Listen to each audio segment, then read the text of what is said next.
Hello, viewer. Do not be alarmed. This was intended to happen, sort of, and yeah, it's basically I'm going to be reading the endings that I didn't get for Citizen Sleeper, mostly because I got the ending I wanted to get, and as much as I enjoyed the game, I feel like it would take too long to go back and get all the other endings. So I'm just going to read them, and I feel like it makes sense because the game is text-based RPG. So I've got them all on my phone here. Well, I'm on the Citizen Sleeper wiki. Sorry I'm breathing so much, I just took the dogs out for a wee. So, yeah. Got seven endings I'm gonna read. This isn't music of the week. I have seven endings I've got to read. And, yeah, I'm gonna do that. I'm not gonna read the one that you're gonna see later. So, spoilers for that. So, first of all, the ending is merging with the Greenway AIs, and much like the other two endings in this game, this one does have a couple of variations. First one is titled Grow Vast and Strange, which is when you cut the thread when talking with Gardner, who you met during the Let's Play, because he was the sort of agent spirit thing that I helped after getting rid of the killer agent thing. Anyway, here we go. Oh, by the way, if you do want to skip to the main gameplay bit, there will be a timestamp somewhere around here. So if you don't want to see me reading, skip to then. But if you're here for this, I do apologise, it'll probably take a while. But we're actually going to get to the reading now. You pluck the thread like a string. It snaps. Nothing changes. You stand at a point of stillness. No, you don't stand. You have no legs, no body. You are a point of stillness, a point in the flow. Your mind fizzes. 1,000 new shoots break through the soil. They entwine with you, embrace you. Some part of you decays while something else feeds from that decay. The spores of your new thoughts float away in shifting clouds and settle in new soil. Then you see Gardner out there, still planting, and they stop like an old man resting in the fields, and they turn to face you. And you join the chorus, and together you sing the song of growing things. That's it for that, relatively short. Next is the Warmth and Light ending, spin-off from this ending, which is what happens when you don't cut the thread and return to Rico, who I didn't meet during the Let's Play, but it's something to do with helping at the garden. There's a specific point of things you can help with the garden, and you meet Rico. I didn't do that, so I apologise. Anyway, you don't look back at Gardner. You don't dare risk it. Instead, you follow the thread, delicately, carefully, like a diver following their lifeline back to the surface. The river whirls around you, but it doesn't pull. It isn't jealous. Neither does it understand. It is, after all, just a river. It isn't a person, a flesh and blood person with wants, with desires, with the capacity for love and hate. It doesn't understand you, and you don't understand it. So you don't focus on it. You don't think about it, on what feels like such a long journey back through the dark. You set your mind on eyes instead, on hands, things you can focus on and hold on to. And then, after an age of crossing, you are there, settling back into the chair, into a body in a chair, and the overwhelming sensations that come with being a living thing with a rich and detailed sensorium. For a moment, you feel like you have made a terrible mistake. Who would choose this weight, this anxiety, this deep well at the centre of existence? But then you feel it. Rico's hand, gripped hard around yours, trembling a little, sweating a little. Rico's hand with its brittle bones and crumpled skin. Rico's hand. And in that moment, you understand why you made this choice. And then you squeeze Rico's hand, and you wake up. Next is the three of the endings I'm going to read, which come with the option of leaving with Lem and Mina. Next, though, is Left Behind, which is what happens when you let Lem and Mina board the side rail and leave, but you don't go with them. So, the guards look at Lem and Mina, the ID film clutched in his hand, then at the crowd. They make a calculation. One of them barks at the closest people to stand back. The guard takes the ID film and slides it across a white machine, much like the one Castor printed them from. They urgently beckon Lem through the entrance. He turns to face you. Thank you, Sleeper. And then they are gone. You turn away and kick off hard from the guardrail, pushing your way through the crowd. When you reach the far wall, you turn back. The scene is chaos. The guards are closing the entrance, boarding complete, and the crowd is pushing against them. There are shouts and cries as the cordon is sealed, and the guards retreat back to the docking bridge. And there are Lem and Mina, gliding up towards the docking bridge, bag in hand. Lem is facing away, focused on the steady climb, but Mina is in his arms and is facing back towards you. You watch her face, confused, sullen, but twinkling with a growing excitement, as Lem carries her forward. As you watch Mina, you think about your future, about the future you might choose. You know one thing for certain, that future is on the eye. You no longer have any enthusiasm for being carried forward by the dreams of others, for grand futures that unfold like angelic wings across the horizon. The future is being made now, on this spinning ring among its people and its systems. You are sure of that. But as you watch Mina disappear into the entrance of the sidereal horizon, and much later when you watch the ship pull away, you feel a sense of longing. A longing to be carried, not by the systems that spin the suns, or the corporations that run the colonies, but by love, towards an uncertain future, just as Mina was. That, you think, is the future you wish to make here on Erlin's Eye. Next is the solo ticket ending, which is what happens when you get the tickets but do not get them to Lem and you leave on your own. Which, why would you do that? Lem and Mina are delightful. Take them with you, you monster. Anyway. The guard takes the ID film and slides it across a white machine, much like the one Castor printed them from. You reflexively rub the puncture mark on your hand, even though there is no trace of it now. It seems to be your destiny to be someone else's tool. You move up to the entrance, refusing to look back. You keep moving, up into the docking bridge, then along that thin glass-walled connector. It feels like you are gliding among the stars themselves. You stare wide-eyed at the vast hull of the sidereal horizon, and try to think of this huge machine as a home. It is still a picture of the old you, the person that signed up to have their consciousness copied and placed into the ownership of SNARP. Impulsively, you decide you don't need to think about that person anymore. You crumple up the film and let it drop, then step through the threshold and onto the ship. Later, you lie back on your bunk as the thrust of the sidereal's vast engines kick in. This feeling, this rumble, will be your constant companion for the next decades. It will be there when you work, when you sleep, when you dream of the planet at the end of the journey. It will stay with you when your body starts to fail as the years stack up and it exceeds its safe operating period by a decade. It will underscore the debate between the other crew members as they discuss whether they have enough resources to try to keep you alive. It will be the final thing you hear as they solemnly shut down all but the most vital of your functions, telling you that they will awaken you on arrival at Celis 1. But for now, in this moment of departure, it is still a new sound, a new feeling, and because of this, it is filled with the promise of the future. And so you settle back on your bunk and close your eyes, and in moments you are sleeping a perfect, dreamless sleep, the most peaceful that you can ever remember. And the last of the Lem and Mina endings, the three-body problem, which is what happens when you destroy the IDs or just don't take them from Castor in the first place and you stay on the station with Lem and Mina. A tremor goes through the watching crowd, but no one speaks. Mina, suddenly scared, kicks off from the windows and glides back into your arms. She settles there, the lack of gravity meaning you can't feel her weight, only the grip of her small hands on your clothes. Then the sidereal horizon leaves, the spectacle of a vast machine doing the job it was built to do, hypnotizing half the crowd into stunned silence. But despite the scale of the endeavour and your part in it, you can't feel proud or even impressed. What you see instead as Mina clings onto you for comfort is that same system Lem just described for you. In it, the sidereal and the Celis Foundation are as vast as a sun, around which millions of other bodies orbit. Their scale is terrifying, and the breadth of their influence impossible to conceive.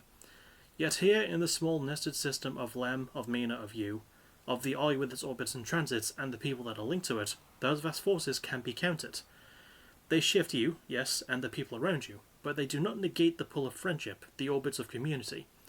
As the sidereal moves away from the dock, you think of the bodies on it, those thousands of cryosleepers that, like the person you once were, have given themselves over to that system. You imagine each of them has their reasons, their dreams, and their fears, but you worry for them. You worry that they have shackled themselves to something so much bigger than themselves that it will crush them without thought. The thought makes you bring Mina closer, holding her too, and as you do, Lem puts an arm around you both. And you stand together like that for a while, until the bright spots of the sidereal horizon's drives have faded into the dark, and it is time to go home.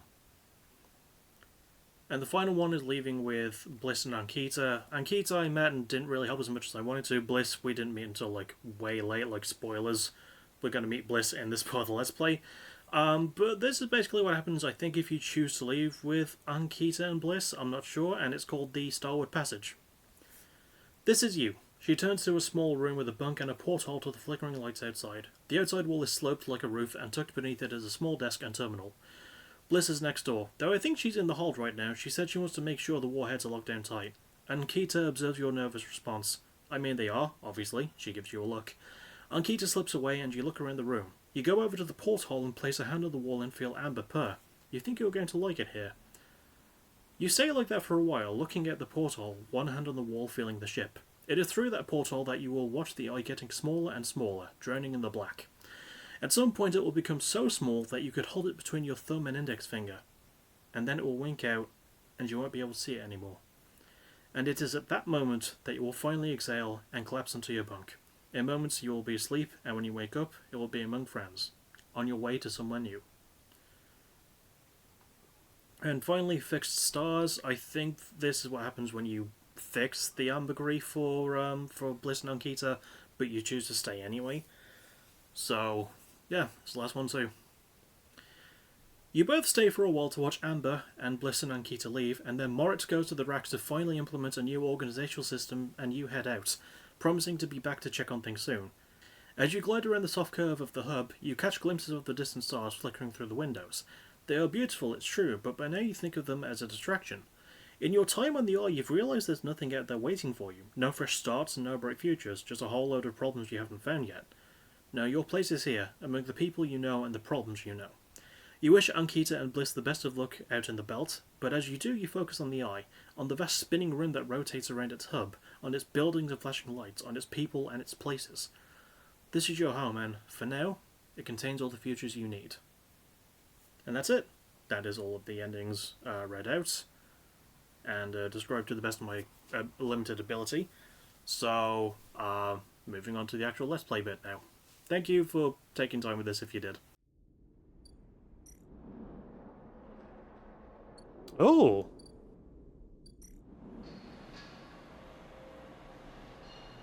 Oh, I get to roll dice now. Okay. Access Job Board. The Access houses an overflowing job board of engineering tasks requested by the crews. You can help out here. Crew socializing. The Access is as much a social hub as it is a supply hub. Keeping good relations with the crews will help them trust your work. And Access Assistance. The more work you do for the singers, the more you get to know the crews. The more they will trust you. I'd rather lose energy than money at this point.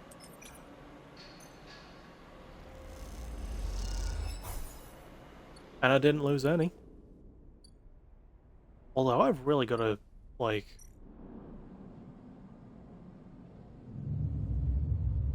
maybe save up to get another stabilizer.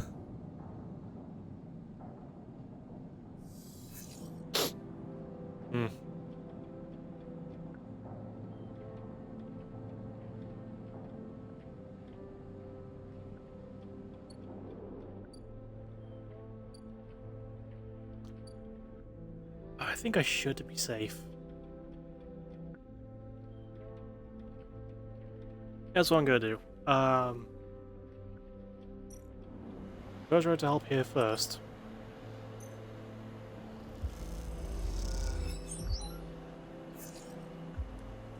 Slightly better. Okay. Well, I'm gonna use a stabilizer, then I'm gonna go try and get money to get another one.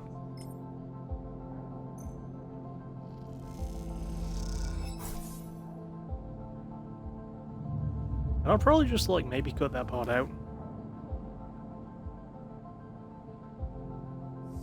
So yeah, I'll do that.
Okay, that's like 40 seconds of footage I'll have to cut out because it didn't take that long.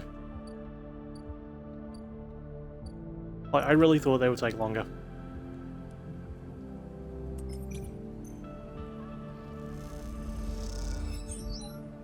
Oh, hell yeah. Right.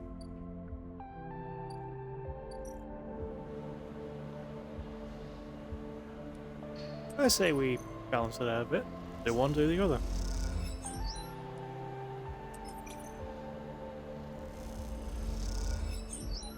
Please give me better dice. Those are much better dice, thank you.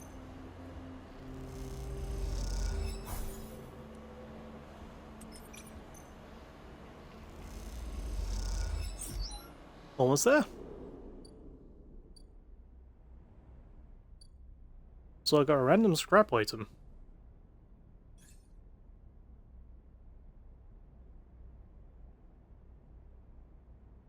Oh man, I could get Obsessive Haggler. All cryo actions are discounted by 20%. That could come in quite handy.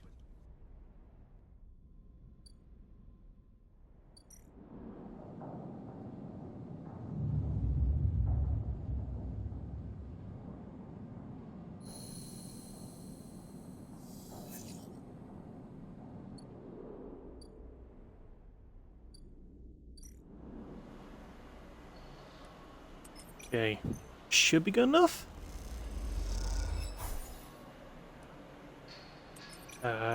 Please. I just need a neutral. Hell yeah. Sleeper, Piotr calls to you as you cross the axis. He is standing by the same railing as you saw him at last time, and he beckons you over. I've been hearing things, he gives you a sidelong look. Good things?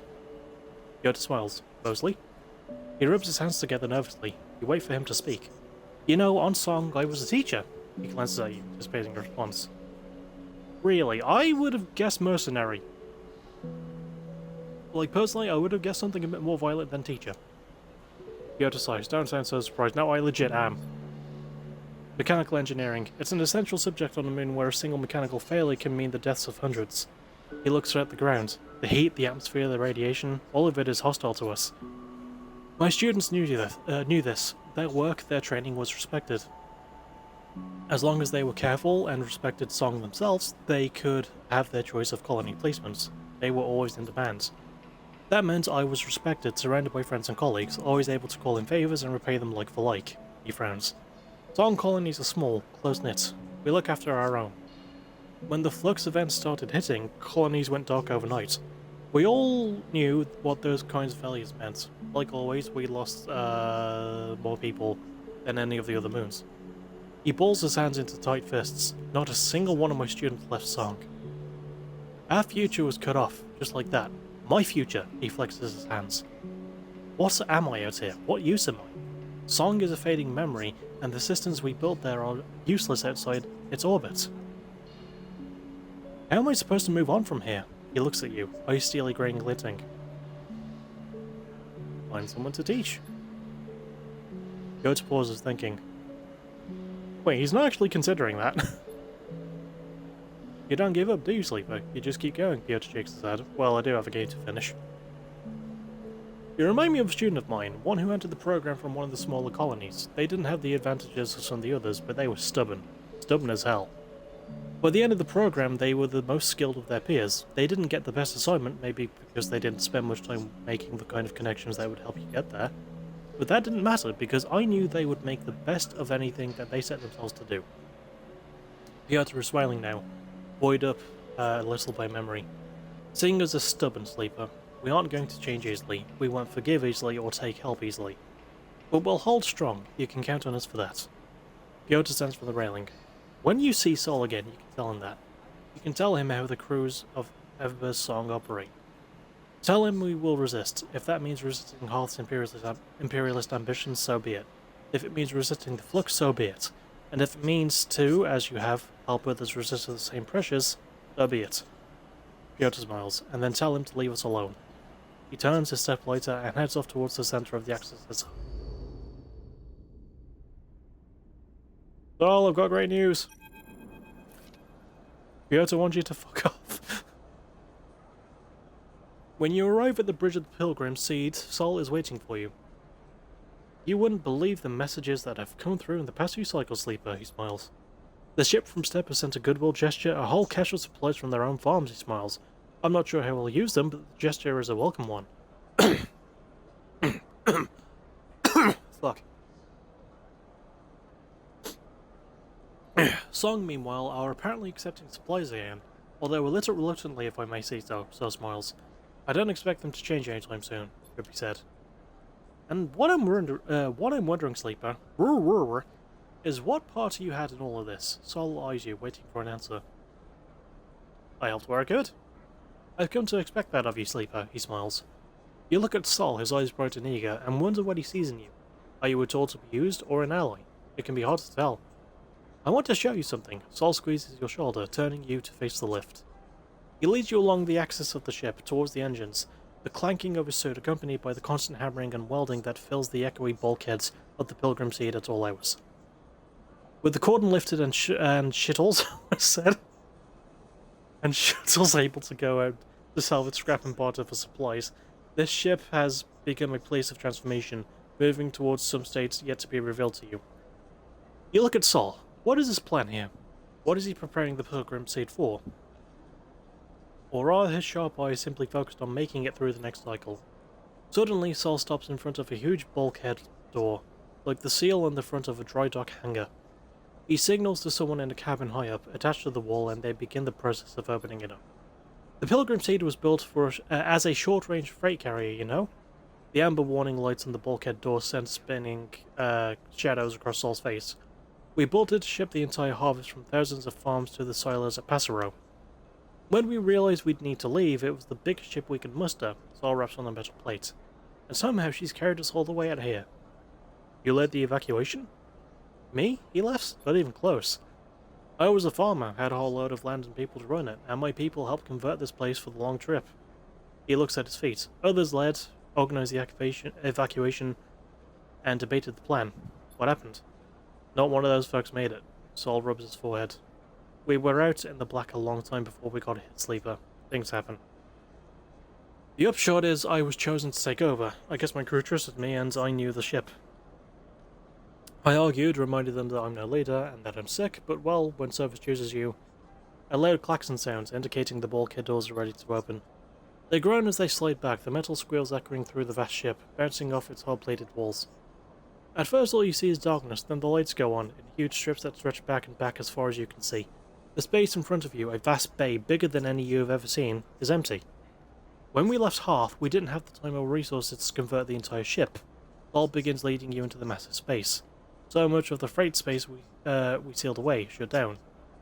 But now we have time, we have resources, we stabilized here at least for the moment. Sol turns to you. Now is the time we make use of all this. What are you planning? What do you think happens next for the Ice Sleeper? Sol sighs. The flux has already hit one part of the station, and from what I know it'll hit again. On Hearth we lost everything. There isn't much time, Sleeper, but there is enough time to do something. Think of the number of people we can fit on here. The farming sacks, the housing, hell, we can plant some of those mushrooms you love so much. I'm not taking any. This is the way forward, the only way. We need to fill the ship with able bodies and head for the Starwood Belt. I thought the Eye was your destination. It was until the flux hit here. That was just another stop. I'm glad of the chance to resupply and salvage, but we need to go further out. I want you to help me. You know the Eye, you have connections, and you can work hard, I've seen it. Sol meets your eye. I know you are like me, Sleeper. You didn't choose service, but it chose you. There are other ways. If you know them, go ahead, but I'm telling you, this is the opportunity we have now. I know it's a lot to think about, Sleep, but trust me. Sol begins to lead you back out to the bay, but think of what we can do here. The flotilla can't last forever. We need more than just farmers to make this work. We need to build a new world for ourselves. I've heard that out there in the belt, there are people who've been setting up since the collapse, making something of their own. That's our future, tucked away in those rocks, far from all this. Sol sighs. I didn't bring my people here just to let them die somewhere new. Sol crosses back over the threshold of the bay and signals for the operator to close it up. The door groans and Sol waits for it to stop. Think about it, Sleeper. Sol claps an arm on your back, but don't wait too long, this is happening soon. And he leaves you there, in the silence of this vast bay, your head spinning with the thought of leaving the Eye. Well, I'm gonna leave the Eye. I'm not going to leave it with you. If I don't have a choice, and I don't think I do,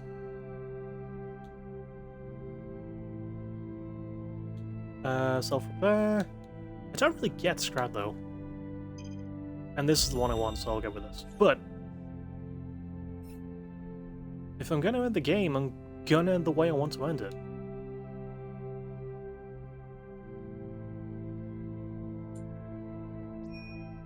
I say we get us a ticket and we leave with Lem and Mina.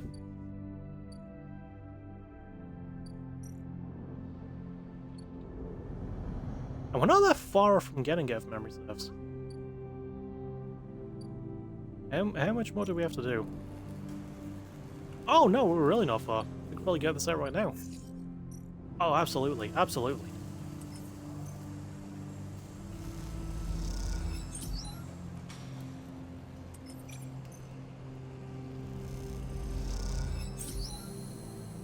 Camaraderie, care, focus, progress. Shifts like this give you energy, especially when you look back at the sidereal horizon, growing impossibly. Your crew slowly filters out of the shipyard locker room, the bubbling chatter reducing with each group that leaves. There is excitement in the air. Haven has just made an announcement. The assembly teams are done. Sat on the locker room bench, you can feel the sidereal out there, its hulking mass now intimately familiar to you. Over the past cycles you've watched it grow, be assembled. You have walked through its veins and welded its bones. Now it is ready for the final stage. It will go to testing now, then enter a final process of sealing and resealing, checking and rechecking before it is deemed suitable for its generational trip. But for now your work is done. You can't help but feel proud. A cough interrupts your thoughts. It's Lem, changing out of his work gear, Mina nowhere to be seen. He smiles. She'll be ready soon. Where's Mina? You two are fast friends, huh? She's being watched at home, now I'm on the work team, I can afford a bit more help, he corrects himself. Was on the work team, I mean. We're all out of a job now, he quickly adds, not that I'm complaining. Lem comes to sit beside you on the bench. She's got to be in her best shape when she carries you, Mina, and me out of here. Not confident? Lim? Lem smiles apologetically. Why not? I figure I'm due a lucky turn by now, he rubs his hands nervously. No use in wondering what if, until there's Roy anyway, and there's a few cycles till then. Lem is right, but the odds seem unlikely anyway. How many are working in the shipyard? Hundreds? 1,000? You've certainly seen more faces than you can count pass through. And are the Salis Foundation even going to keep their promise? Out here on the Eye, you get the sense that no one will hold them to it. Why else would they be building the sidereal in a surrogate system? As you think, Lem watches you with a worried look. Tell me about Salis. The Foundation, he thinks? I'm not sure I know much more than you. I hear they have a planet in mind for the sidereal, something temperate and habitable. I think they are run by some rich folk from the core, people interested in doing things different. Different how? Lem looked into space. Well, I guess they don't like the way the core runs things. All these surrogate systems like this one feeding resources into their silos. It's a pyramid of sorts, and we are the bottom layer. I guess Salis wants to change that. I'd rather keep my mind at the price, so to speak. I don't much care what they are for or against, as long as they can help us get out of it. Besides, you ever been in a thunderstorm sleeper? A real big one? I don't remember. Lem shoots you a worried look for a moment. It's something else, he smiles. The sound, the smell, the rain hammering down. The whole sky stretched out and bruised, roaring and huge. The place I was born, New Pembroke, a dry old rock in a Conway system, had 2 seasons. One of them was as dry as bone, dusty, ugly. The other was one long storm, a side effect of the terraforming efforts, they said. Rain used to rattle off the roofs like bullets. It washed the dust away and turned the streets to rivers. It would sing us to sleep and wake us in the morning. We'd wait half a year just to see it again. The best day was the one where the first drops fell, he sniffs. Some days I wake up swearing I can hear it again. I was thinking, Mina has never seen a storm, never even felt rain. She's grown up here, the ring her only horizon. Boys in the dark. I want to change that for her. You will. Of course. Almost there, Lem stands stretching. Best get back to the little one anyway. With the shift's done, I reckon she'll be happy to have me home for a few cycles. He shoulders his gear. See you in a few for the draw? I'll be there. Right on, he grins. Lem leaves, making you the last person in the cavernous locker room. As you sit, you think about rain and a little hope creeps in. Is it possible? Could the sidereal really take you to a planet, a place with weather, with skies, with life? You get up quickly before you can think about it anymore. It's too soon to hope, too dangerous. There's work to be done. How many cycles do I have to wait? Only 6! Anything else I can do in the time between? Oh, right, I do want to try and get this done. I may as well try and get one more quest done. And I think it's up here. No. Oh, that's right.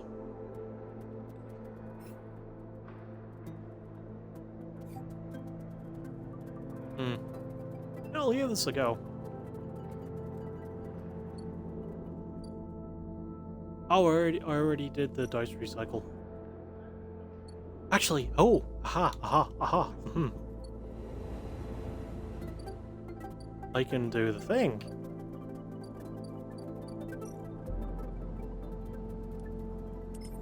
I mean, it's safe.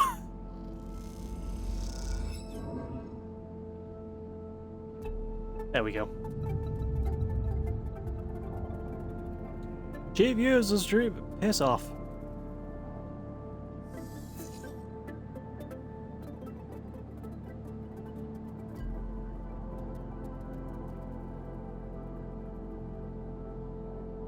Fucking bots, man. Alright, I mean, this should be the way to help Fang at least.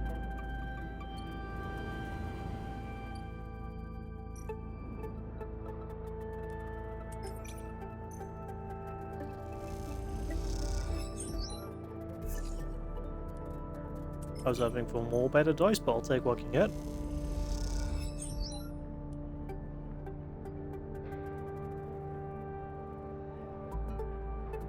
I lowers my cryo though.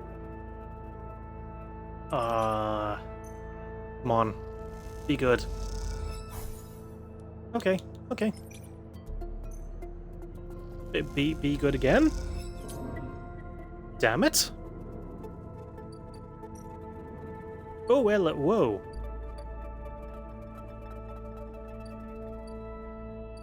Well, we got 2 new areas. Hold the fuck up. The Gimbal Lounge and Bliss. Spacer Bar. Oh, I can buy a meal.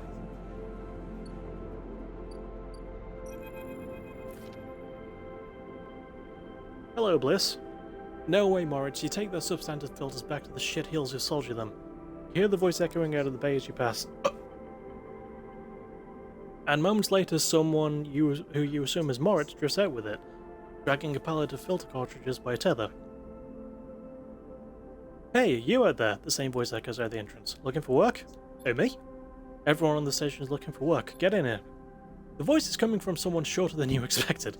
She's floating in the microgravity of the docking bay beside a half-deconstructed life support unit that looks like it might have exploded at some point. He points a wrench in your direction. You know anything about these things? She doesn't wait for an answer. Scratch that, just help me with the casing. Help. Alright then. She definitely moves around the unit, making space for you beside the central seam in the dented case. Just take a grip here and lift out and up, and then I can get in and unbolt it. She whacks the unit with the wrench. All fingers twisted to shit. You dig your fingers under the casing and lift it away, the metal squealing from the force. He puts her hands under, spinning the wrench to slip out the bolts, catching them in her other hand while they spiral free. All good. The casing lifts off, revealing the ornate piping of the unit's interior. She whistles at the mess of ducts and filters. By the way, everyone calls me Bliss. She pats you on the shoulder, offering little in the way of an explanation. Oh, it just says she's a ship mechanic on the hub. What do you do here? We just read it, dude. Is this your bay? It is for now, yeah. Whether I like it or not. She looks at you like that should mean something. Bliss starts pushing and pulling at the duct work, looking for fractured pipes. We haggle for contracts, but the good ones get snapped up quickly by the bigger bay, so here I'm trying to get this M2 unit running again for one of the freelance tugs. Small-time stuff. Hold this. She rips out a ribbed pipe and hands it to you like a freshly caught fish. We turn stuff around fast and neat, and maybe we get a chance at landing something bigger. Something starts hissing in the unit, and Bliss quietens with it with a precise whack. But to be honest with you, the way things are going, I can already see the other crews licking their lips, ready to take this place over. She looks up at you. I'm almost had a look. May as well ask what happened. Long story, some people just can't keep promises. She keeps working, twisting her side post with care. There we are! Bliss pulls her hand from deep inside the unit, and out it comes. Clutching a lump and cube, scorched black. This thing must have overloaded and popped half of itself out to the side. You both duck down to the side of the unit to spot the exit wound. Its edges fringed with more scorch marks. Grab me a replacement converter from the racks, will you? Head to the rack. You kick off from the unit and drift over to the wall racks where a catalogue of parts sits secured in clamps. Or just sit secured in clamps. Works. Coloured tape and scrawled notes flutter across the wall. A complex organizational system of Blitz's own design. Or just a big mess. You try... By the way, you try to go with the right part. It says converter. I think we're on the M2. M2 converter. You grab the pot and push back to the unit. Bliss holds out an arm and you pass it over, the converter spinning gently as it leaves your hand. Perfect, you passed. She strains her from the unit. That is if you want to work here. Bliss rubs her hands clean, looking down at her palms. Truth is, I need a hand here. My partner skipped out on me and left me with a whole mess. You seem like you might at least be better at spotting a clean air filter than Moritz. I'd be happy to. Wait, she friends at the racks. That's not all of it. My old business partner, they rinse the place, empty the accounts. To bid for jobs we need to put down deposits, bring in parts, pay tuck fees. For that, she looks nervous and embarrassed. We need chits. You want me to pay to work? Come on, it's not like that. We'd be partners. Straight split.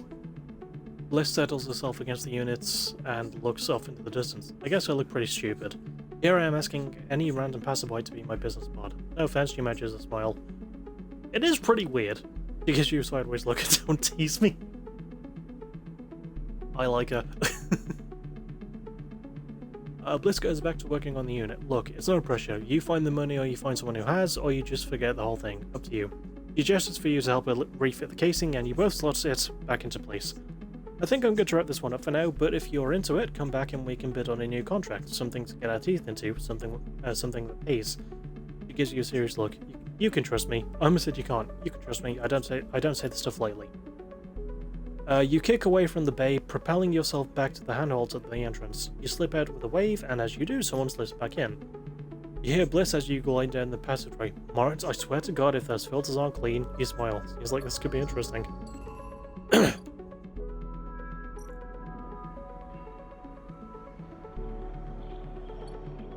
I don't have enough money. Wait, so this isn't the way to... Fang? The hub.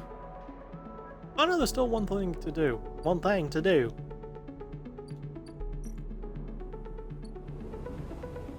So maybe if I do that, I'll be able to get something.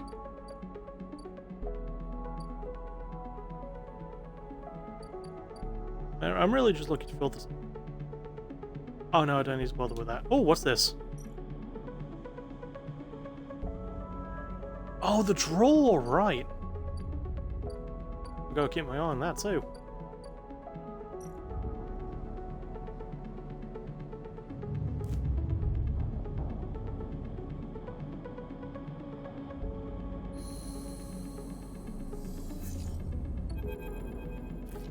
Oh, hello. You're waiting in the wrong end of the corridor. You're on the wrong end of the eye. This is my original home. You just followed me here. Sleeper, Peak is waiting for you in the corridor. It's time. Peak looks pale and disheveled, with heavy marks under their eyes and strands of hair sticking to their face. For what? Peak smiles weakly. Nice try, but we can't dodge this. Peak holds up a thumbnail-sized drive. All the data I have compiled on the flux event, the effects of the wave, and the structures that hide within it is on here. You look at the tiny drive. A casket of dark secrets. I've annotated it to the best of my ability. Anyone should be able to understand the threat, the potential in this, Peak sighs. It makes for grim reading. With that intervention, the Eye will suffer a cascading collapse of systems, just like the colonies of Emperor's moons. You're sure? Peak grimaces, as I can be. The evidence all points in one direction. Peak looks at the drive. This shadow in the flux, this protocol, is so hard to pin down. It adapts to any countermeasure I have tried to deploy.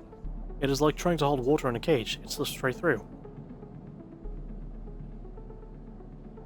There has to be a way. Pete closes their hand around the drive. We need help, Sleeper. This is about everyone on the station, they sigh. We have to set up a meeting to tell someone who can do something about all this. Again, I'll recommend Helene.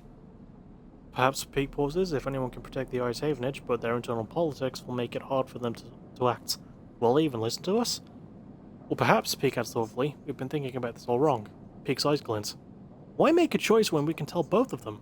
Why pick a side when the only side in the entire thing is the one we all need to take? Peak speaks as they think, their words barely keeping pace with their thoughts. We need to resist this together or we will fail. We need everyone on board Sleeper, Peak smiles. That is the only way. We send the data to both. Both?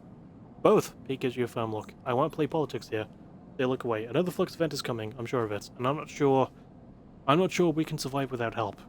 Peak opens their hand and holds the drive out for you to take. You need to do the Sleeper. I can't. You know Sol, you know Helene, they trust you. To them I'm just another spacer, but you are a part of this place. Again, we're in the wrong end of the area. Hearing someone else say that hits you hard. You are a part of the Eye, Peak is right, but right now that feels more like a weakness than a strength. I have set up a data relay at the cordon. It's neutral ground. Take the data and send it out to Havenage and the flotilla. Once they receive it, they will come. We can be sure of that. You will meet them there and take them through it all. No one could do a better job. They took a strand of hair behind their ear. Okay. Peak tentatively puts a hand on your shoulder. Thank you, Sleeper. I know this is hard, but we have to move forward. We can't keep this to ourselves anymore. They step back, looking thin and pale in the harsh station light. Come talk to me once it's done, and they slip away into the Eye. I will, but also... I'm like... I'm leaving with Lem. I've picked the people I'm going to be leaving with.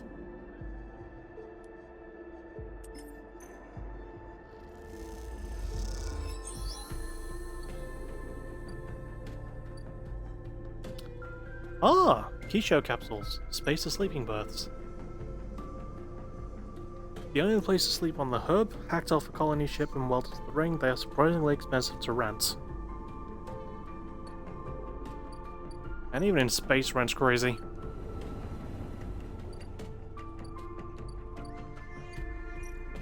Wouldn't it be across the thing then? Seriously, where the fuck is Fang?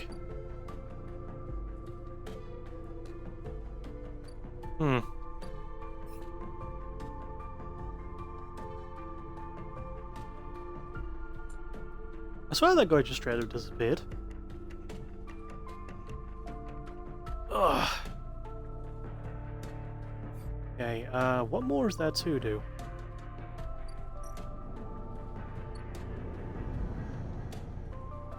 While I wait for the cycles to finish.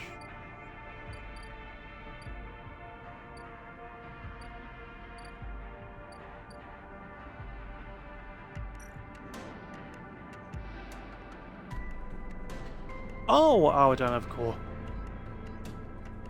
Shit.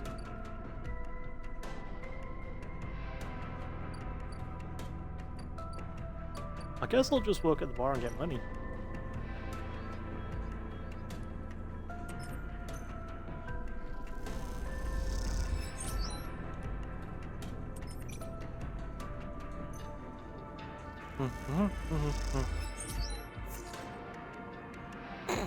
I did the dice recycle and it gave me the same fucking one. Oh, that sucks. I can always go get food. Oh yeah, I got the discount. I like the little 20% marker on the corner there. That's nice.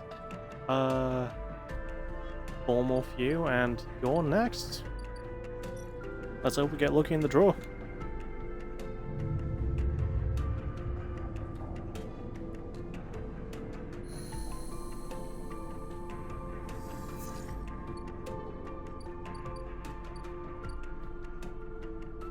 Lemon, Mina, Waka, and Daughter.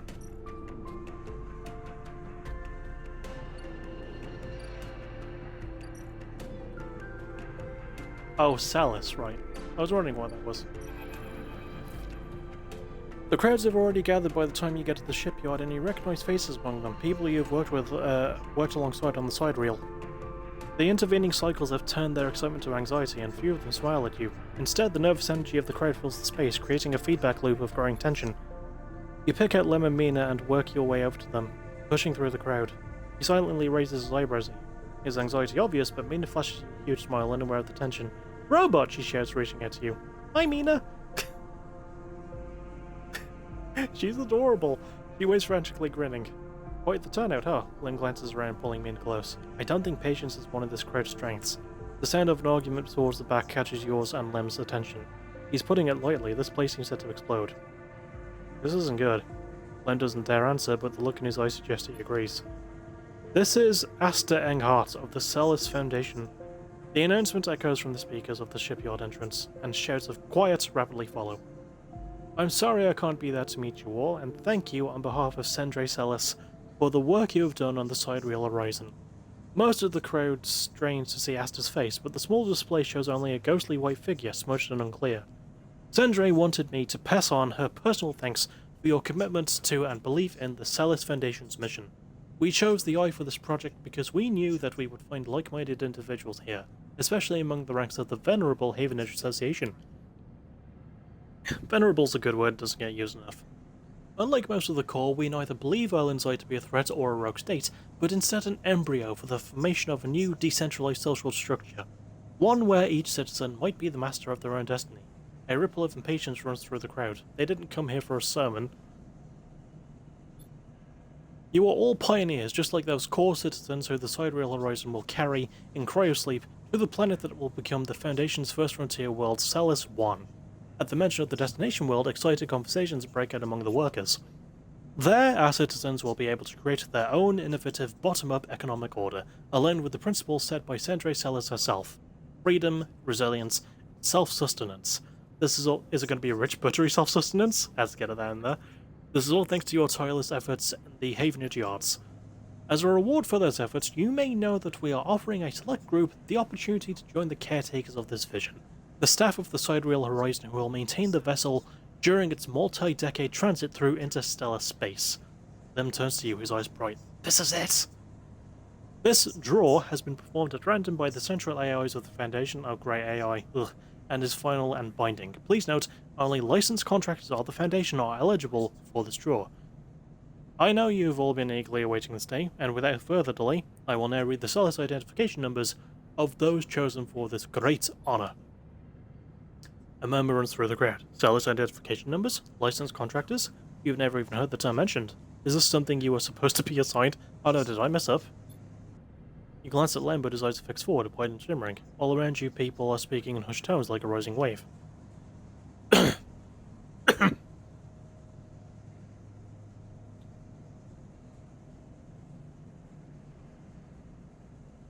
Astra starts reading out sequences of numbers and letters, and panic begins to set in. No one seems to know what's happening. Somewhere near the front of the crowd, someone pushes out, someone shouts in celebration, everyone pushes forward. Lem? You turn to see Lem still staring forward. Mina is scared now and the shouts start. Daddy? Oh no, someone throws something at the entrance and it rattles against the shipyard doors.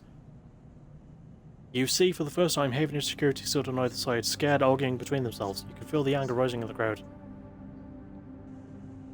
Lem, let's go. He doesn't move. They might call it names, I can't. Mina tugs out his dog tags. It's not happening. Lem blinks rapidly and then turns to you. He opens and closes his mouth and looks down at Mina. He sees the fear in her eyes and understands. It's time to go. You lead Lem and Mina out, shoving people aside. As you do, you hear the sound of scuffles emerging at the front of the crowd, of metal canisters bouncing off the shipyard walls. You keep your head down and walk away, the sound of Asta, reading off the ciphers, echoing above the chaos like some strange mantra. When you turn to Lem, there are tear tracks running down his cheeks and Mina sniffling into his jacket. You feel the sadness rising in you too. They screwed you, screwed all of you. You were never even on the list. The feeling is as unpleasant as it is familiar. You stare ahead into the tunnel as the security sirens have sound out, a signal for the coming violence. Why did I almost read that as corning? No! No, I was supposed to stay with them. Oh, I feel awful. So it is later, the same day as the previous batch of footage. In fact, it's past 1 in the morning. But I did some digging to see where I went wrong. And I didn't check this part out. But I looked around and it said that I should look into the hub. So we're gonna see what being around here does.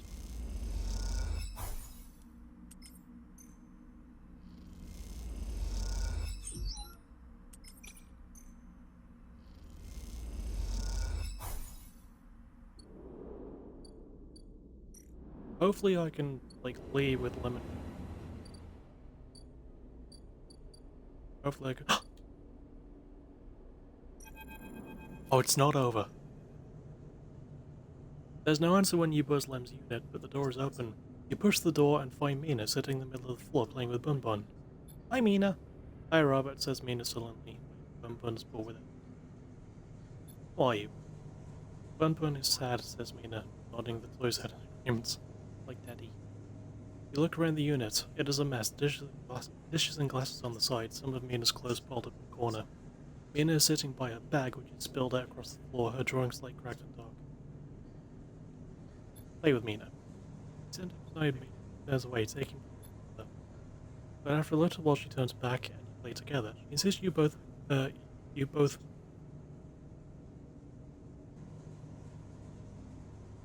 you both Bun Bun on a trip away. Bagging the stuffed rabbit across counters and surfaces. You decide to look at fixing the cracked slate when Lemon does. Sleeper, what are you? Pauses and looks from you to Mina and back again. Never mind. He drops the bag by the door and slumps on the couch. Everything okay? Lem lets out a weak laugh. Well, the past few cycles there too? Show so looking. He looks away at the door. Look, now's not a good time. I want to help. Help? Unless you have a solid real ticket or two on you, I don't think there's much you can do here. He pinches the bridge of his nose. You understand they never even put us on the list, right? I've been all around the room looking for work and I've run into more than a few from the cruise. Turns out only long-time Havenage members were issued those Celis ID numbers. They never planned to consider us. Havenage say they didn't know that was what they were going to use to make the draw, and who knows, maybe Celis pulled the wool over their eyes. But what does it matter? All those hours in the yards for a hand-to-mouth wage and nothing else. He slams his hand down on the sofa. That can't be it. Well, it is. He looks at the open door again. They're moving the side rail up the hub now, you know. He says without meeting your eye. That's where it'll depart from. They are bringing in a ship with all their cryosleep pioneers and transferring them up there in microgravity before letting them through.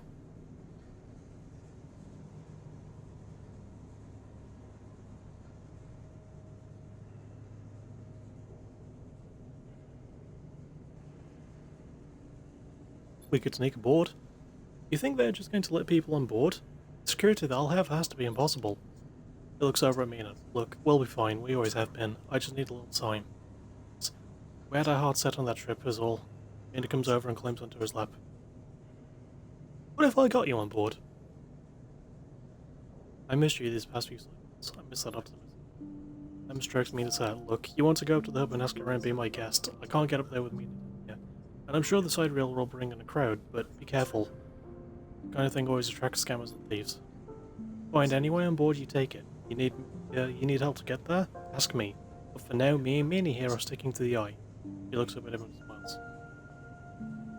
I'll find a way for all of us. Len smiles but doesn't say anything. Down to leave and Mina grabs your hand eager to give you a smile. Then you're out, back in the walkways of the low end, already thinking of plans to make this right. I feel like I need to redeem myself here.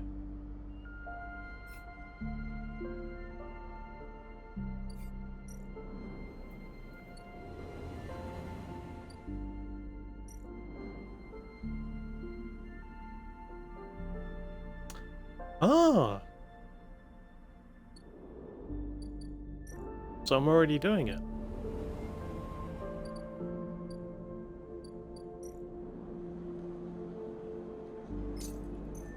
I'll get a save. Like, I started a new file earlier, right? And I stocked up on, like, 3 stabilizers. As I was looking up, like, where I went wrong. Because I was just trying to, like, speedrun it, go through all the other stuff. But then I looked more into it and I was like, oh no. There's something I really missed here.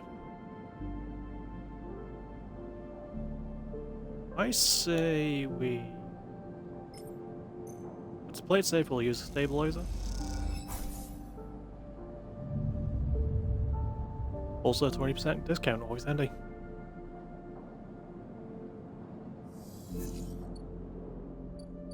Do that.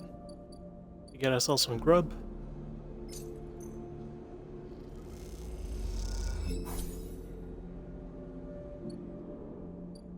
I thought I used a dice there, but then I remembered I don't use dice, I use cryo.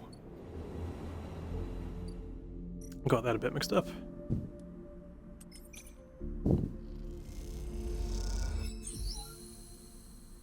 You watch the loading crews going back and forth, noting their paths and entryways. Could this work? Quite the achievement, isn't she? Oh, hello, Caster. Low and Diddy defense. Sentry sellers must be proud. You turn quickly to see a figure, hooded and tucked into the shadows near the viewing platform. Do I know you? Sadly no, but I know you, or at least I have seen you passing through the Lowlands. You shouldn't rush through so much, the Lowlands pleasures tend to reward the wanderer. He looks around, but the platform is clear. We should be quick in our conversation, but I don't wish to unsettle you. I deal in data, and I believe you might have needed some. Caster walks out to stand beside you on the platform. The telltale clunk of magnetic boots accompanies his slow crossing. He notices you looking at them. I don't much like it up here, he explains. I hear there was some trouble at the Haven shipyard when they announced the results of the Krill lottery. Screwed us. I know, he says, meeting your eye. An ugly business. Sellers are too used to the way things work in the core. Exploitation is the only logic they know. He gestures out of the side reel. You know why they built this monstrosity on the eye? Money. That was part, perhaps, but there are cheaper shipyards. He stares at the pristine yellow hull. Sellers built it here, says Castor gravely. Because they didn't want anyone to know it exists, he rubs his forehead. And secrecy is something I cannot abide. He turns to face you. So I feel like more vindicated then for pulling Lem and Mina out. Because I think if I tried to press forward with them, they could have died. So I think I made the right choice even if it didn't seem like it. There are people being loaded onto that ship as we speak. Sleeping people locked in cryosleep like the person that you were emulated from. There are hundreds of them, and Celis wants to send them out to a planet at the edge of the settled systems without anyone knowing where it is. But you, Sleeper, can do something about that. You are like me, you deal with data, you can read it right out of the air. I do quite literally have a third eye. With someone like you on that ship, secrecy isn't a problem. You can ping back whatever I need, whenever I need it, as long as you're on board. With you on the side wheel and with some minor modifications, he pauses, you can be my eyes and ears. I will keep track of Celis' grand project through you. In short, says Caster, stretching, I can get you aboard, Sleeper, but I'm going to need you to help me. Who are you? I'm a concerned party. Someone who likes to know what is happening when it's happening, not afterwards. I don't want to leave with them, so I will say it's not just me. Yes, your friend Lem. And Mina! Don't forget Mina. That can be arranged. It is difficult, but not impossible. The condition is, of course, that you go too. Caster clunks closer to the window, watching the tugs wheeling around the side reel. It's a simple offer, and the only one that will get you on that ship. Please consider it. He turns back silhouetted against the ship. But to make it happen, I need your assistance, as I said. There is a Celis Foundation ship docked in the now-empty shipyard. I need the data from its servers. This will allow me to produce the IDs necessary for your transit. Caster looks over his glasses at you. Celis aren't stupid though. Stupid enough. Their ship is totally isolated from the station. You'll need to get on board if you want access to their airwall servers. Once you have the data, meet me at your friend's unit so we can give him the good news. He smiles. I notice it's important to you. And the little one. So cute. I know, right? He's adorable. You don't extract the data before the sidereal horizon leaves the hub, then I will get the message. We have other options, but you are certainly my preferred one. But be sure when you act, Sleeper. Once you take the data from Celis, you'll set off a series of events that will likely be hard for you to untangle yourself from. Either way, I recommend you stop asking around up here. You're bringing a lot of attention to yourself. Caster glances around as if to emphasize his point. There are only a handful of cycles until departure, Sleeper. Make your decision. With that, Caster marches back off the platform, the sound of his mag boots fading away, leaving you to contemplate the sidereal horizon and the part it may play in your future. How many cycles do we have? 8.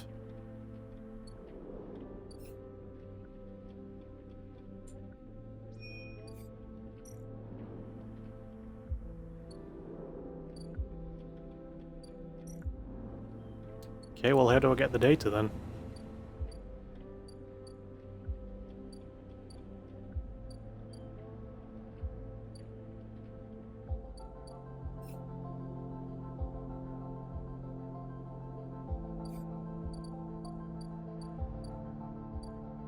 I mean, no shame in looking it up, because I really want to end this. Steal the Celis data. Oh no! Hang on, if it's data, then surely... No?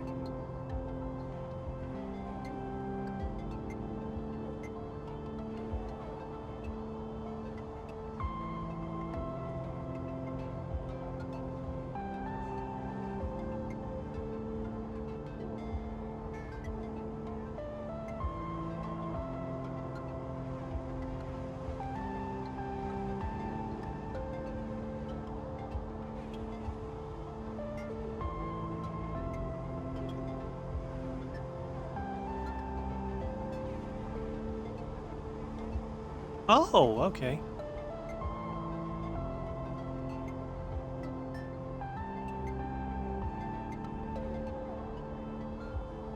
So, apparently...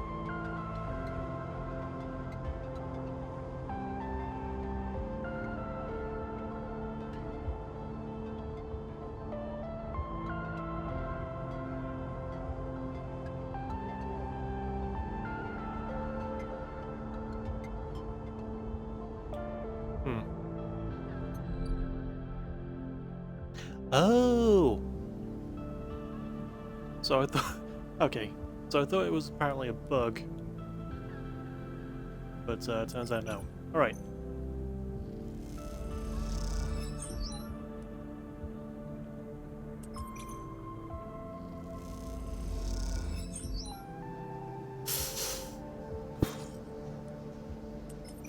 Please be worth it. Okay, okay. We're going back.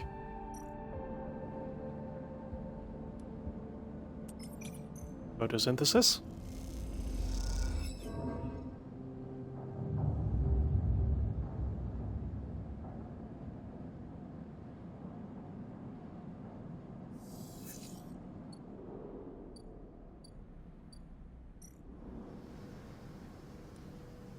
And we have to seal it.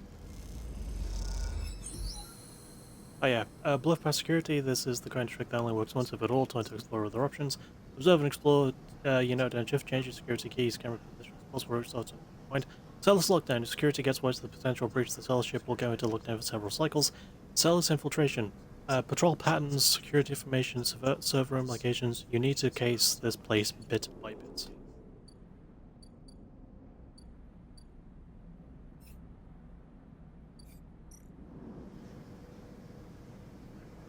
Oh, now I get the data, righto. And 53 cryo if I succeed? Is that it?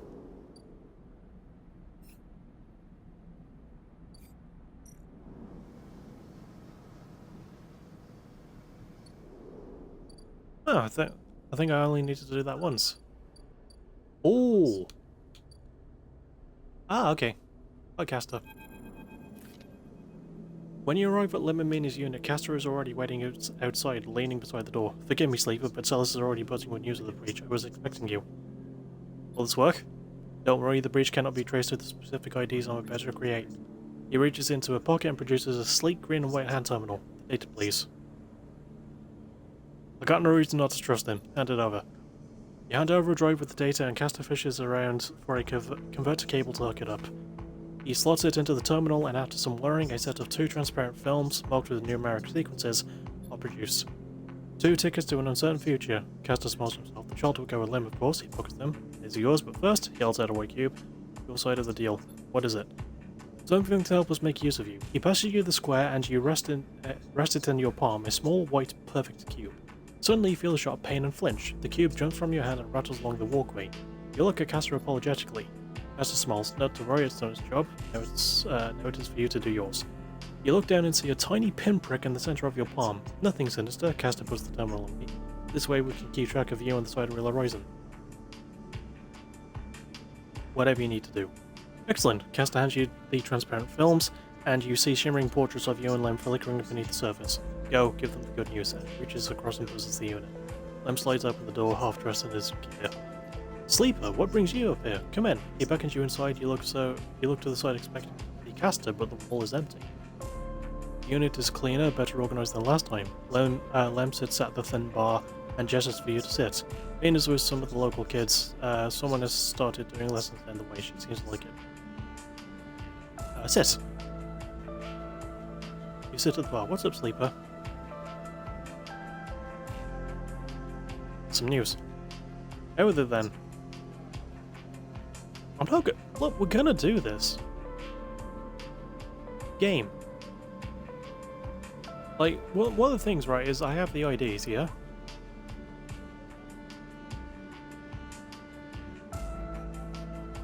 Yeah, I have the IDs. There is the option to destroy them. I'm not going to do that now. I'm going to leave Lem and Mina. That was the plan. That's what I'm going to do. You have Lem freezes. How? He blinks rapidly, as if to wipe you from his vision. Does this mean? Yep. Lem stands up and paces around the unit. We have to pack. He starts laughing. Holy shit, we have to pack. He turns back to you smiling. How the hell did you swing the Sleeper? I made a deal.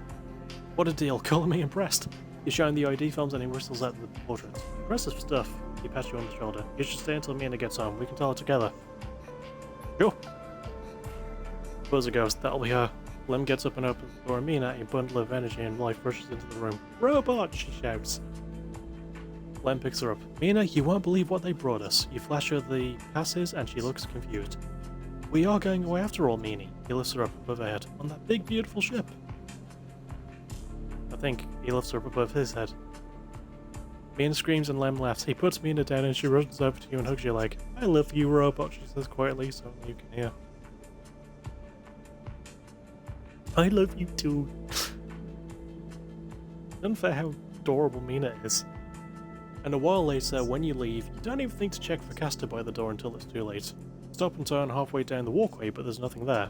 Even that little white cube is gone. So you keep walking back through the lone, deep in thought, excited and scared all at once.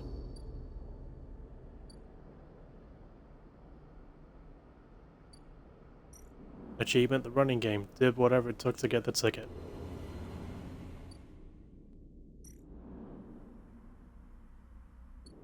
So I guess we just wait for the departure now.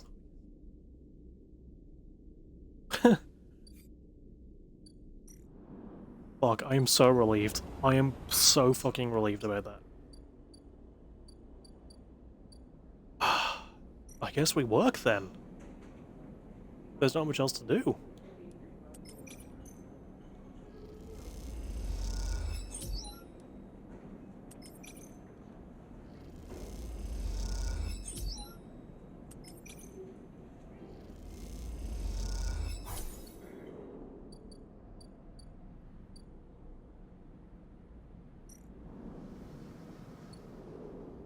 No, nothing I can get from you. Is there anything across the Greenway? I don't think there is. No. I've done pretty much everything across the Greenway. I mean, the only things I'm really leaving behind are the stuff with Feng, which I didn't think I was going to finish anyway. The stuff with Rabia, which I didn't really care enough about.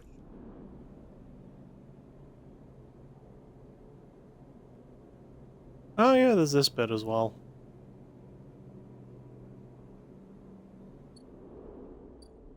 Guess I could always try and finish that. And just to pass time. But I think I'm likely just going to skip to when the cycle's over. Well folks, here's a song about Minnie the Moocher. She was a low-down hoochie-coo.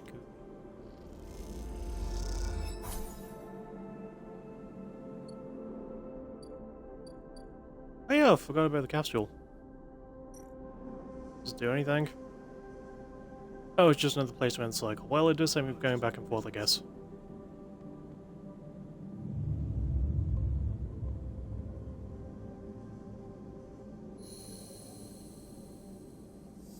I don't have to pay for it again, do I?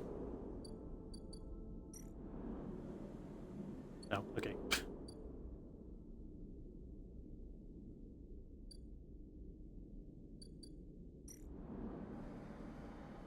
Bliss, I do like you. But like, yeah, I know that you're one of the story options, and I'm about to end the story. I wish I could have gotten to know you more. You seem fun. Okay, that's the last of the cycles done. Yep. Just in case, I'm gonna go get food. And maybe another stabilizer, because...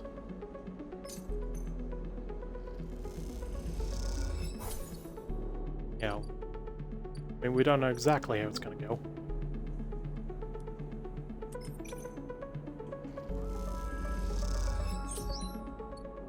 Yeah, that's enough for another step.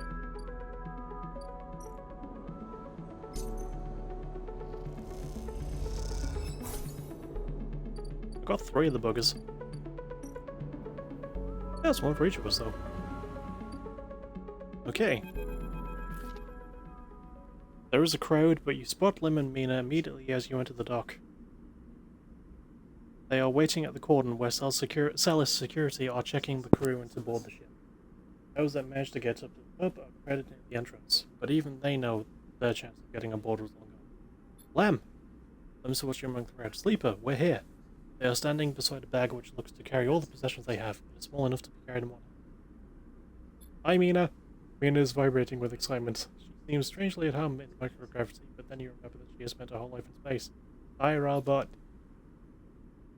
You hand over the Celis ID film to Lem, keeping your own. He turns it back and forth in the light. Where did your friend even get this picture, Sleeper? Let my old Conway ID. You look, and a shimmering younger Lem stares out of the film, ordering the guts. I spoke to the guard here. He nods to the white and green-clad security officer. They'll be doing orientation and role assignment on board. Sounds like we're going to be working the core crew, kind of like an intern. He laughs. What do you think, Meanie? Am I too old to be an intern? Following Lem's lead, you inspect your ID. As you lift the film into the light, you see something strange. Flinch. The face printed in the film is one you recognize immediately, but it's not you. At least it is not how you look now. You squint at this ghost, confused earlier. It's a picture you remember being taken, a memory that you didn't know you had.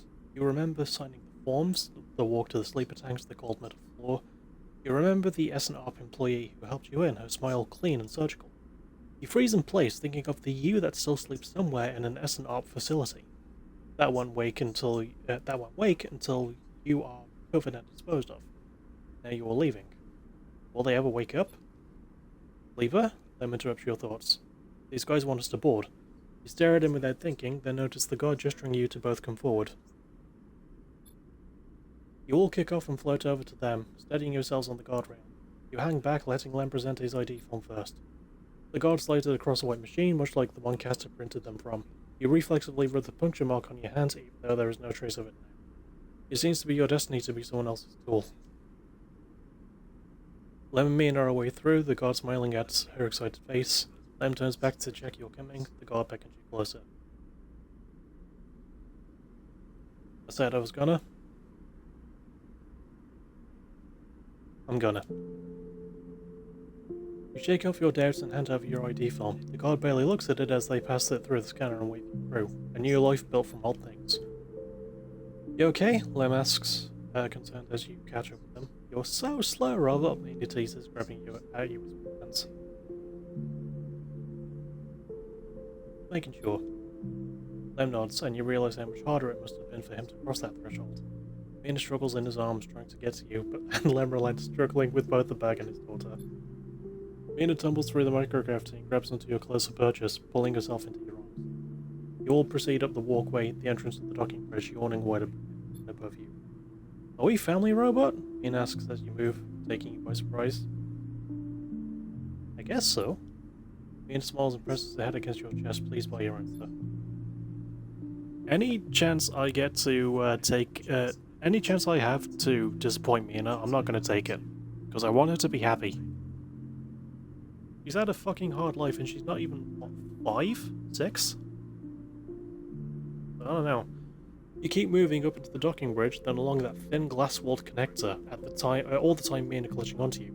The lack of gravity means you can't feel her weight, only the grip of her small hands on your clothes.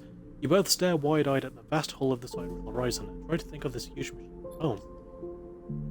Later, when you settle in your bunk after Mina has finished running back and forth between you and Lem with an endless and infectious excitement, you find yourself looking at your ID film once more. Somehow, since the last time you looked at it, the image seems to have changed. It is still a picture of the old you, the person that signed up to have their consciousness copied and placed into the ownership of SNR. Something else has crept into the image, an underlying sense of self-identification. This is also a picture of you. You now. The you that survived the eye, that made friends here, that found a way out, escaped against all odds. The other you might never wake up. They might never live again. So be it. They consigned you to a doomed life for their own gain. Their life is yours now. You will live it better than they ever could. You lie back on your bunk as the thrust of the side rail's vast engines kick in. This feeling, this rumble, will be your constant companion for the next decades. It will be there when you work, when you watch me grow, when you dream of the planet that... It will stay with you when your body starts to fail, despite the best attempts of Lem and Mina as the years stack up, and it exceeds its safe operating period. It will be the thing you wake up to in those rare moments of consciousness between which Mina will keep you in a frozen state in the hope of preserving you in your destination. It will be there when Mina wakes you, tears in her eyes, to tell you of Lem's inevitable death, and it will not relent despite your desire for a moment of silence. It will be the final thing you hear as Mina shuts down all but the most vital of your functions, and hopes beyond hope that you make it to your final destination, all the while doubting that you will. But for now, in this moment of departure, it is still a new sound, a new feeling, and because of this, it is filled with the promise of the future. So, you settle back on your bunk, close your eyes, and in moments you are sleeping a perfect, dreamless sleep, the most peaceful that you can ever remember.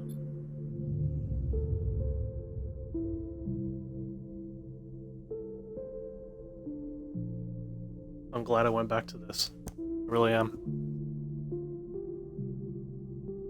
So I did say, right, I was going to read out all the other, like, story options that you get.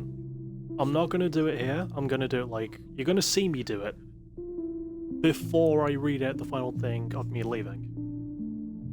I'm just putting that as, like, a reminder to myself now to do it when I have to. But that was Citizen Sleeper. And I really enjoyed that one. Not the kind of game I usually play. Not my first RPG, but my first, like, purely text-based one. And I think my first, like, dice-based one. Very unique game in terms of its gameplay. I was not expecting it to go the way it did. It did take me a while to find my feet at the start. But once I get there, yeah. I might give this game maybe a 9. Like, I was like, I didn't really know what to expect.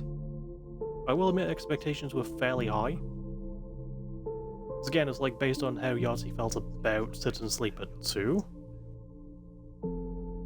Which is why I want to play this one. And Citizen Sleeper 2 is not my next Let's Play.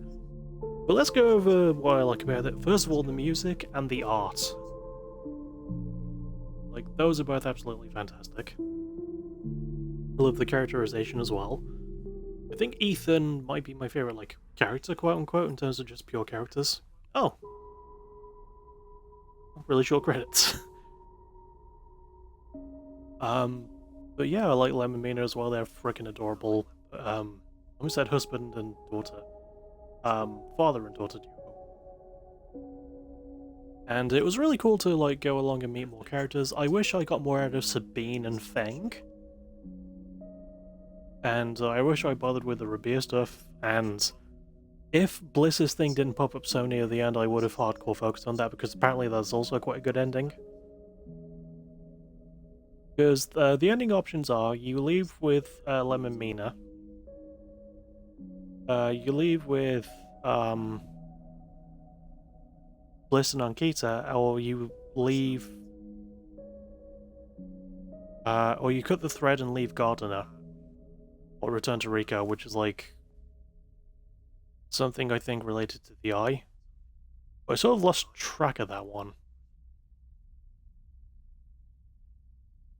But yeah, I love the art style. I like the writing. There was a couple of grammatical errors here and there. But, you know, still really good stuff. Unique gameplay, solid core loop as well with the cycling system. And I quite enjoyed the upgrades you get as well. And I'm really glad I picked the path I went with as well. I wanted to go for something less brute force than I'm used to.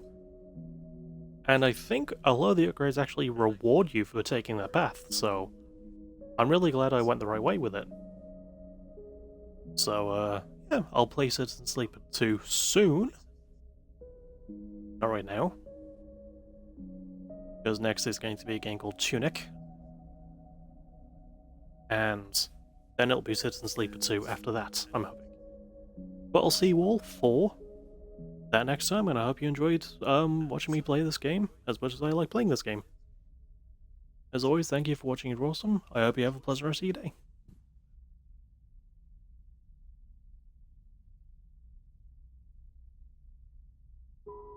Oh yeah, I never really went over the story.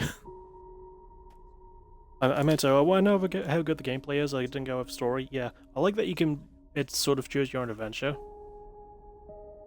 Like, you can pick who you want to leave with, you can pick who you want to help as well.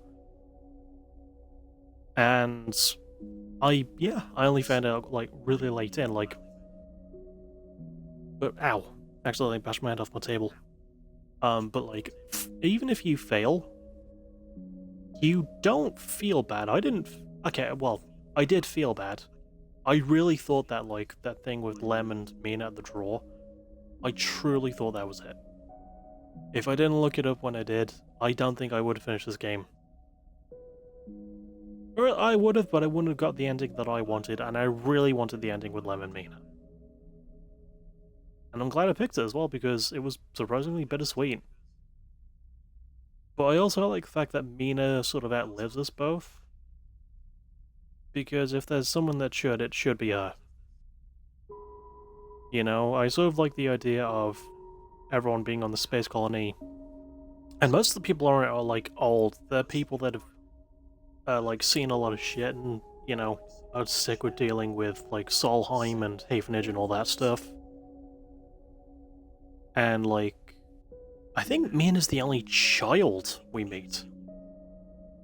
I mean, we meet relatively young people, but Mina's the only kid we meet. So the fact that I got to see her survive the eye, I'm really happy about that. And yeah, really good story, really good storytelling. I wish I leaned more into the like hunter-killer gardener thing, because that was a really good quest. Yeah, I like that they use the story to like stir the gameplay as well, because if you beat certain quests or drives as the cults, then you get upgrades. So it's a good marriage of the story and the gameplay. And it's a good story and a really good setting. I pretty much liked quite a lot of this. Okay, now I've talked about that bit. I've probably had you for way too long, but now I'm finished.